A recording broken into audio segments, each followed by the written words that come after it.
5 million barrels of oil went through the Strait of Hormuz. That is a high since the beginning of the conflict. Oil prices are down nearly at their level from the pre-war conflict. Gas prices dropped below $4 a gallon today for the first time since the conflict. And importantly, they're going to keep falling further given how low oil prices are. On the military side, the Iranians, for the second night in a row, did not shoot at any ships in the Strait of Hormuz. So far, they are honoring their end of the commitment. And on the blockade, CENTCOM has allowed north of a dozen ships to go through our naval blockade, and so we're also honoring our end of the early part of the agreement. On the military side, a couple of things that are still true and will be true whether the Iranians comply with the rest of the deal or not. Number one, their nuclear program has been completely destroyed. Their capacity for enrichment, the facilities at which they were using to develop enrichment and develop a potential nuclear weapon, those facilities are still destroyed. Their conventional military is still destroyed. Their capacity to threaten their neighbors is still largely gone, and now we see whether they are willing to comply with the next step of the president's peace plan. As you all know, the part of the peace plan, the part of this MOU that I think have been most misrepresented by certain parts of the media is the idea that the Iranians get all these benefits. You will hear things about $300 billion or $24 billion or this or that number of money or amount of money, and the simple fact is that the only way the Iranians get any of those resources, not a single penny, by the way, from the United States of America under any circumstances, but the only way that they would ever get any benefit of the bargain is if they comply fully and change their behavior. And so you really have a win-win situation for the United States of America. If the Iranians don't change their behavior, their military and their nuclear program is still destroyed. If they do change their behavior, then they are going to have a transformative relationship with the Middle East, and the Middle East will have a transformative relationship with the people of Iran. That's a win for the American people and for the President of the United States, regardless of which option the Iranians ultimately choose. We obviously want them to choose the right option. The interesting thing about their system, and I think it's important for the American people to appreciate this point in particular, is that there are real divisions within their country about how exactly to proceed. And what we've seen over the last couple of months is that the pragmatists within the Iranian system, the people who really do want to transform their relationship with the Middle East and with the world, those people are winning the argument.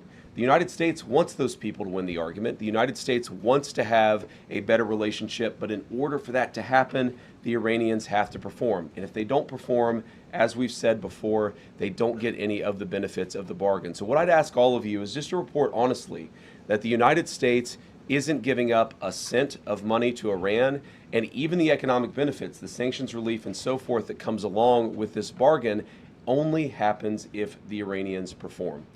So with that, I want to say thanks to all of you. It's good to be with you this morning, and I'll kick it over to questions. Let's start right over here to the right. Thank you, Mr. Vice President. I wanted to ask a follow-up on something you just mentioned. You talked about the possibility of the current Iranian leadership fundamentally changing their behavior. Do you think that the current Iranian leadership recognizes the leverage that the U.S. holds over itself economically and militarily enough to actually go forth with fundamentally changing their behavior over the long term and going about things differently? So I certainly think they recognize the leverage that the United States has over them. We've seen that in a number of our conversations. We've seen that just in their behavior over the last couple of days. They certainly recognize that the United States has great leverage. Will that ultimately lead to a change in behavior? I don't know. I've seen skeptics of the deal. People say the Iranians will never change their behavior. Well, maybe that's true, and if so, they don't get any of the benefits of the bargain. But isn't it worth trying? Isn't it worth seeing whether this incredibly weakened position that the President of the United States has put the Iranians under, whether that motivates them to change their behavior, not just vis-a-vis the West, but vis-a-vis the Middle East? And one of the interesting things about this is, the technical details of this we can, of course, get into. There are going to be any number of opinions about the negotiation, about where it's ultimately going to go. But I tend to think that you should trust the people who know the Iranians the best and who have the most to lose. What are the Gulf Arab states saying about this deal? What are they saying about this deal compared to the JCPOA in 2015? This is the Obama nuclear deal. Well, back then, they hated that deal. They felt like it empowered the Iranians to be bad actors across the region, and of course, that's exactly what happened. They were right about that. What are they saying about the president's peace deal? They're saying this is an amazingly transformative thing for the region because either way, we and the broader region win.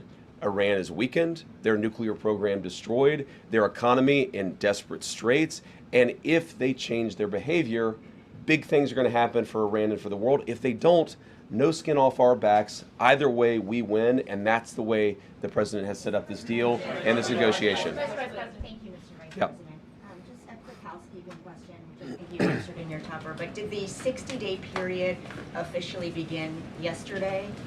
I would say the 60-day period officially started today. It was signed late, and it may have even been signed technically, because of the time shift. I think it signed technically today, Iran time. So yes, the deal started yesterday. We're going to start the 60-day clock today. Go ahead. Can you help us understand President Trump's shift on his stance for Iran's ballistic missile program? Initially, it was a key objective to dismantle it. Yesterday, he said it would only be fair if they had some, if the countries around Iran also had some. So when and why did that change? And will the final agreement have any restrictions on these missiles? So we destroyed a substantial number of their ballistic missiles and their ballistic missile launchers themselves. It's not just the bullets, but it's the actual gun. And that's what we were extremely effective at in destroying during the last 3 months of the campaign. All the president said yesterday is that, of course, countries don't give up the right of self-defense. Israel doesn't give up the right of self-defense if Hezbollah fires rockets or drones at Israel. The Iranians don't give up the right of self-defense in their country, but we do expect that as part of the final deal, they are not going to be able to build the kind of missiles that can broadly threaten the entire world. And that's what the President of the United States said yesterday. And look, I mean, it's very simple. You can't tell a country, whether Israel or Iran, they're not allowed to have any self-defense. That's not what the president has asked. That's not what the president has requested. But as part of the final deal, what we want to see is Iran not funding regional instability, funding regional terrorism, and of course trying to rebuild their nuclear weapons program. That's the main thing. The nuclear weapons program is destroyed. It is gone. If the Iranians decided tomorrow to build a nuclear weapon, they simply don't have the capacity in order to do that. What we're trying to ensure is they don't rebuild that capacity, not just a year from now, 2 years from now, but many, many years from now, so that our children never have to worry about a state sponsor of terrorism having a nuclear weapon. Thank you, Mr. Vice President. You were just saying that you're hoping this deal would prevent Iran in the future from getting a nuclear weapon. But from what's been put out there of the MOU, I'm curious, how does the MOU reflect that in the future Iran will not in fact get a nuclear weapon? What's stopping them from down the road, to your point, rebuilding and restarting from where we were pre the war? Well, number one, they would have to get a lot of money in order to rebuild a nuclear program. You're talking about billions and billions of nuclear infrastructure that the United States destroyed. In order for them to rebuild that program, they would have to get a lot of money. And we have them in an economic chokehold right now that we're not going to release until they fundamentally change their behavior. What would that look like? That would mean a real inspections regime. That would mean a real enforcement regime. As the MOU contemplates, that would mean the destruction of their enriched stockpile. All of these things are the sorts of steps you're going to take if you're serious about ending your nuclear weapons program. And that, again, is why I go back to this fundamental trade that's built into the deal. They need money to do anything. Their economy is in absolute dire straits. But in order for them to get any integration into the world economy, they're going to have to show us and verify for us that they are changing their behavior. And that's why the deal is set up in the way that it is. Go ahead.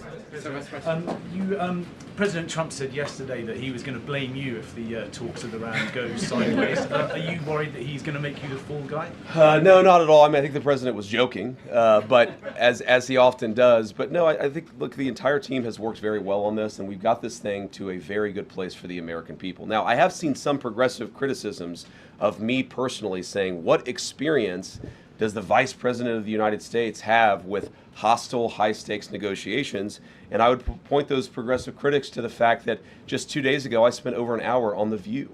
So I actually have great experience in very hostile negotiations, and I've used that. I mean, look, Joy Behar is way tougher than the Iranians, and she and I are best friends now. So we're going to get to a good place here.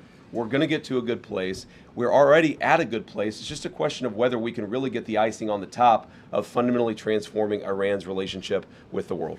Go ahead. Thank you. A couple of just timing questions. How soon, as the MOU lays out, can Iran start selling any of its oil that has sort of been impounded, right, with the blockade? And two, Can you sort of explain the Lebanon component to the MOU and how that front works and the enforceability of it? Yeah, so the Lebanon component, this is about regional peace, right? This is about regional peace. And what that means is we expect Hezbollah is not going to be firing rockets and firing drones at the Israelis. And we also expect that the Israelis are not going to be going wild in Lebanon, right? Both sides have to honor their end of the deal. Now, as you guys know, sometimes these ceasefires are a little messy. The President of the United States said this a couple of weeks ago, that a ceasefire in that region of the world just means they're shooting a little bit less at each other than they were before. What you've seen is radical progress in Lebanon, less shooting, less firing, but you're still going to have these little flare-ups from time to time, and that's just the sort of thing that we're going to have to manage through the diplomatic process. Secretary Rubio's been sort of the person on point.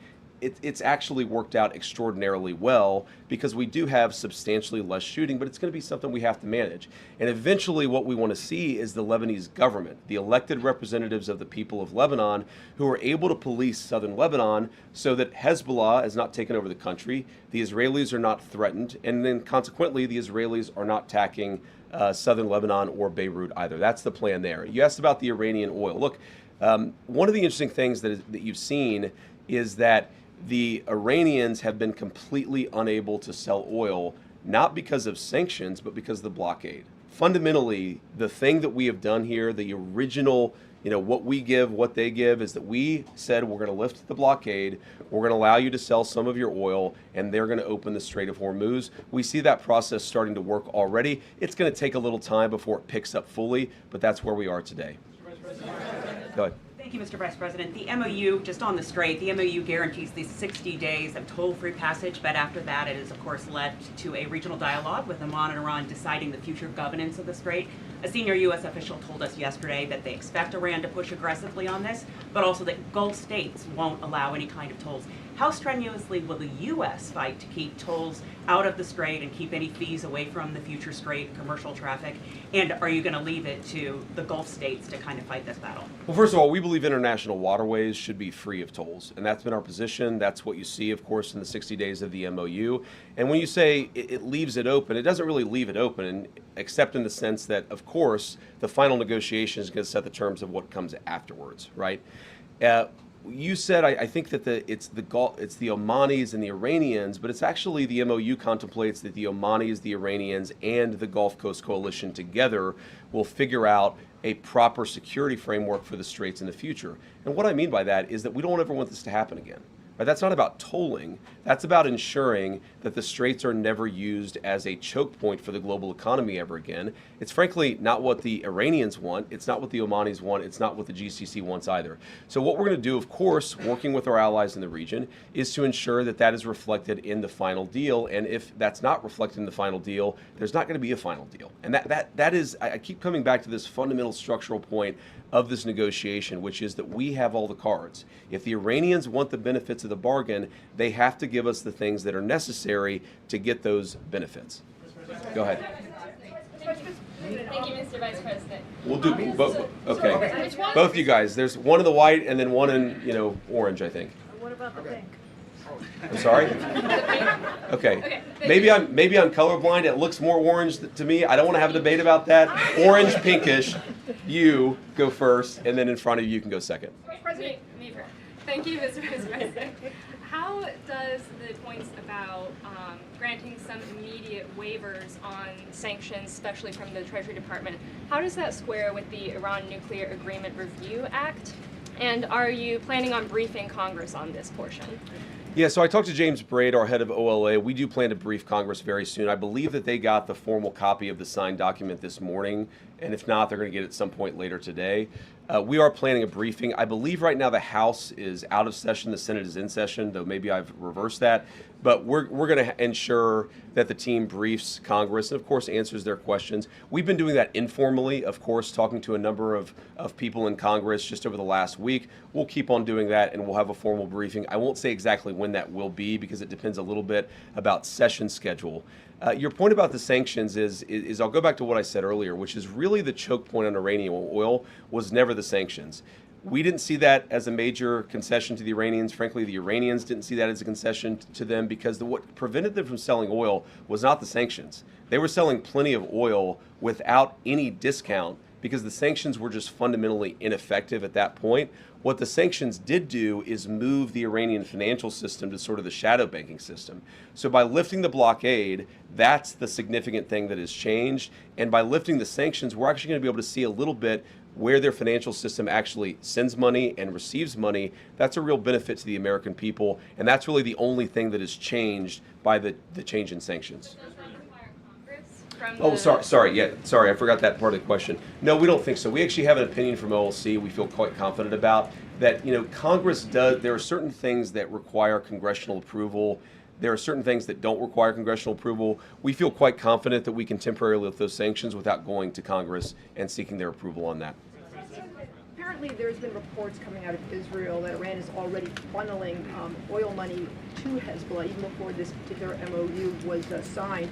And how exactly is the U.S. looking at this? If we're talking about behavior on part of Iran, I mean, October 7th happened, and if there's concern that perhaps Hezbollah could end up doing some sort of attack on that scale, then how exactly are we talking about the reaction from the United States if we're talking about perhaps a humongous scale attack that actually could happen? Are we waiting for that type of attack?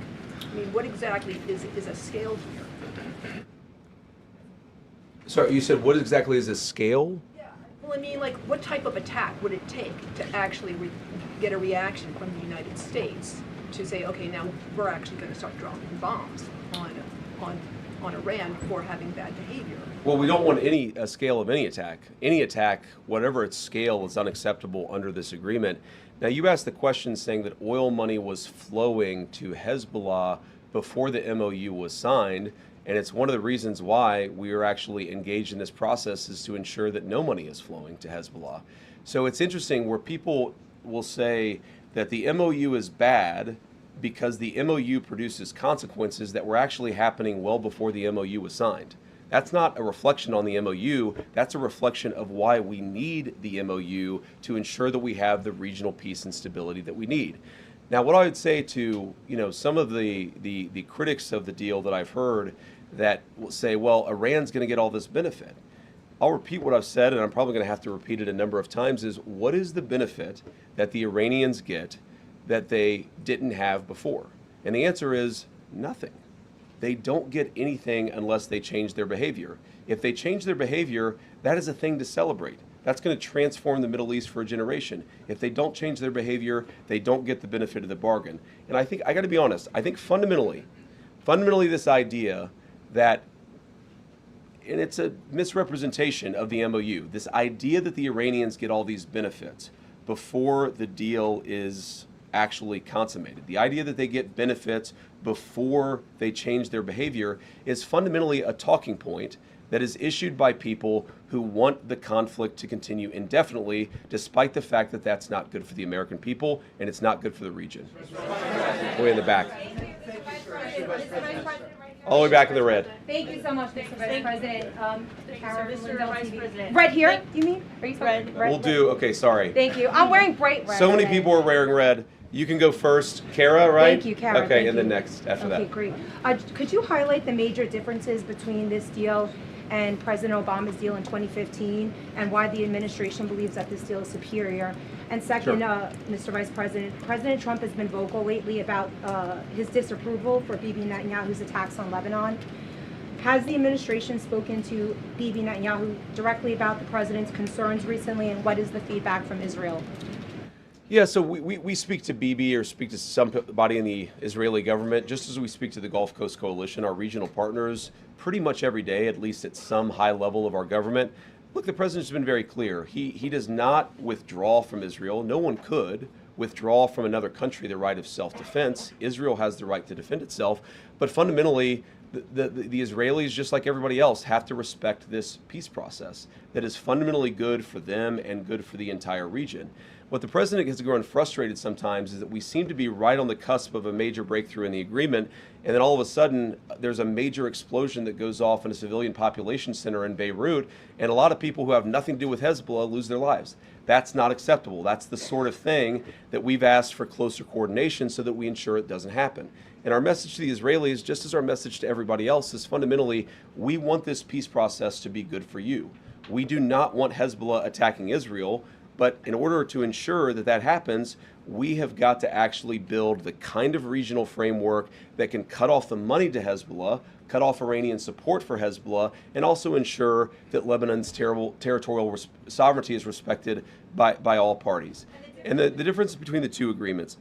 So first of all, the two big differences are not even in the substance of the deal itself, but something I said earlier are, number one, the Gulf Coast Coalition loves this deal because they think that it makes Iran weaker. They hated the Obama deal because they thought that it made Iran stronger. They know more about this, and they have more to lose than anybody, including the United States of America, so I trust their judgment. The second thing is where the deal came from. You have to remember, in 2015, Iran had built a sophisticated nuclear weapons program with a nuclear weapons stockpile. So the perspective that we came at as the United States was, you already have a really nice nuclear program, we're going to bribe you with American money in order to stop it. Our perspective and where we're coming at it is, we already destroyed your nuclear program. And so if you promise and show verifiable pathways to not rebuild it, then we're willing to give you some sanctions relief and things like that. So it's a fundamentally different perspective. Now, there are all these substantive differences as well. The Obama nuclear deal allowed enrichment. Ours will not. The Obama deal allowed the accumulation of stockpiled weapons-grade material. Ours is actually leading to the destruction of that stockpile of enriched material. So there are many differences. The Obama deal gave them over $1 billion of American money. This deal gives them $0 of American money. So a lot of substantive differences, but I think the most important differences are where we're coming at it from a position of strength and the fact that our Gulf Coast partners love this deal. No, sorry. I said the other, all the way in the back. Thank you. Margaret with the Daily Wire. The president has said that if Iran doesn't behave themselves, we're going to resume military action. So what is the red line for what Iran can do before they cross that red line and we do resume military action? Well, it's going to be a holistic approach where we look at their behavior.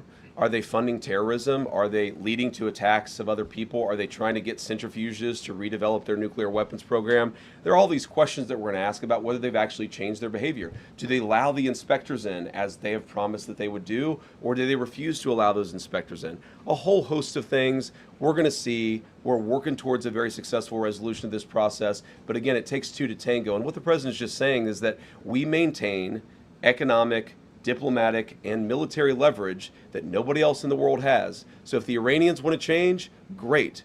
We're going to help them. If they don't change, we still got all the cards. Thank you. Yeah. Oh, sorry. In the blue jacket. Yep. This one right here. This one right here, Mr. Vice President. That's a Navy jacket. Should we have a debate about the difference between blue and Navy? Not that guy, because you give a speech whenever you ask a question. I'm going to give her an opportunity. Hold on. There's been a lot of frustration among Guys, you're speaking over the person who's asking the question. There's been a lot of frustrations with Americans, particularly about the gas prices. You touted the fact that they're coming down. The president has gone on True Social touting this. But when should they expect to see gas reach that $3 threshold? Well, I'm not an economist, and I think even the economists would get this wrong, but the fact that you've seen gas come down about 65 cents a gallon on the national average, and the fact that you see oil prices that are basically close to where they were at the very beginning of the conflict, I think you're going to see a substantial reduction in gas prices. I'm not going to predict the exact price. If I was able to do that, I might be in a different business than politics. But we do think you're going to see significant relief at the pump on top of what we've already seen. Thank you, Mr. Vice President.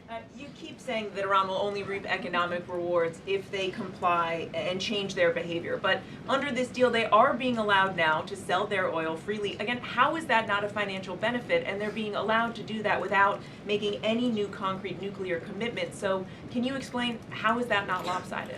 Well, first of all, they've made very concrete nuclear commitments. They have committed to the destruction of the highly enriched stockpile that they have in their possession. But number two, all we've done is lift the blockade in the Straits of Hormuz. We basically returned it to where it was before the conflict. The blockade is off. We put that in after the conflict started. The straits are now open. That's not a new benefit to the Iranians. They were selling oil for many, many years, well before we ever put the blockade. We opposed that blockade. They stopped selling oil, and now we've lifted the blockade in order to promote the free flow of energy across the world. Go ahead. A U.S. official described having secured some of these quote-unquote gentlemen's agreements with Iran on certain aspects of the negotiation. So when it comes to highly enriched uranium, can you walk us through what's been secured, even in these kind of gentlemen's agreements, on how exactly they're going to get rid of the stockpile? Are there agreements on low-grade enrichment? How long is the moratorium on enriching uranium for Iran? And are any of these gentlemen's agreements written down anywhere? So some of them are written down, but fundamentally, whether they're written down or spoken, this is why we structured the deal that we did, because we don't trust words. We trust action, and we trust conduct. And so we're going to reward conduct, and we're not going to reward any words, whether they're written on a sheet of paper or not. There's a lot of discussion, the MOU, the gentlemen's agreements, the final deal. Words don't matter, ladies and gentlemen. We're about verification. And so what we're going to do is to say, if they do the things that they have promised to do, they have promised not to enrich. They have promised that they would allow inspectors in to destroy that highly enriched stockpile, and then of course it's not usable anymore, you take it somewhere else. They promised a number of things, and that's why the deal contemplates a number of benefits if they do those things. But it doesn't do anything if they don't actually meet those promises. So just to be clear, Go ahead. Just to follow up on that, sir. Go ahead. If they don't follow through with their commitment, will the U.S. go back to imposing sanctions and the blockade, or does Iran get to keep some of the concessions that it has already secured? Well, first of all, the sanctions are still on with the exception of the oil sanctions, which I talked about were no longer effective. The purpose of the oil sanctions is to drive down how much Iran is charging for a price for a barrel of oil. Those sanctions had stopped being effective. The blockade is what's effective. And again, that's the thing that has changed in accordance with them opening the Strait of Hormuz.